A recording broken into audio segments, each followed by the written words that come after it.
Well, here to fill us in on what's happening on the ground in Haiti a little bit more is Harold Issac. He's a freelance Haitian-Canadian journalist, and he's joining us from Port-au-Prince. We are hearing reports that law and order has collapsed on the ground. Would you say that is true? Well, the situation on the ground is complicated. It's been a very intensive 2 weeks, although there was a bit of a reprieve since the weekend. But there's been some pickup in violence since at least last night. And I understand that just this morning, Harold, that a fire broke out in one of Haiti's main prisons where thousands of inmates were previously set free. What can you tell us more about that?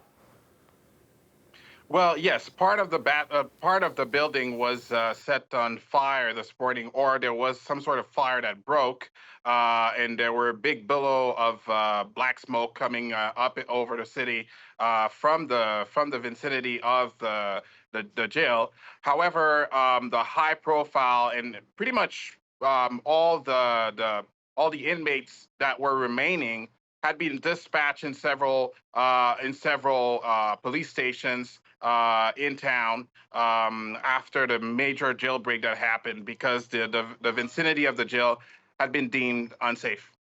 And Harold, as I was just talking to Evan about, there are Canadians that are on the ground there that want to get out, want to come home, but you've been talking to Haitians. What are the Haitians that are there feeling about what is going on in their own country right now?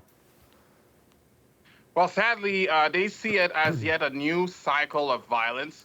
The situation has been complicated for years now, and even the Haitian government had requested since October of 2022 assistance from the international community to help deal with the gang violence. So it's been over a year that this request had been formulated, and they have yet to see any sort of clear support that has come to Haiti, and that includes Canada, that has politely declined, to get involved, and it was now on to Kenya, that now is kind of iffy about whether or not they will come and help the Haitian police. And is there that appetite for an international response to this crisis?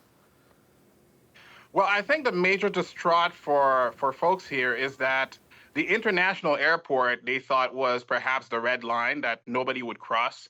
And the fact that it got, became vulnerable to attacks, sent a shockwaves, to folks here. And they would expect something would happen with the international community, maybe mobilizing units, at least for the airport, to ensure that help can get in and folks can get out. But none of that is to be expected, at least from our standpoint here. You mentioned gangs a moment ago, and Canadian Ambassador to the United Nations, Bob Ray, said that there is, quote, no question of gangs having a seat at any table. So how likely is it that one of the rival gangs will get into power, and is that what they're aiming for? It's unclear what they aim for at this stage. On Monday in Kingston, what the consensus was between the international community and local stakeholder here in Haiti was to have this 7-member presidential council that would be in place within 48 hours. I think we're slightly past that now. And that would be taking over the duties of former Prime Minister Ariel Henry. That setup is a bit complicated, and honestly, most folks here expect that it's going to be some sort of experimentation with an unclear outcome, to say the least. Just a quick last question here. Political parties rejected the plan to create a presidential council that would manage a new power transition. So what could the next possible move be? That remains unclear.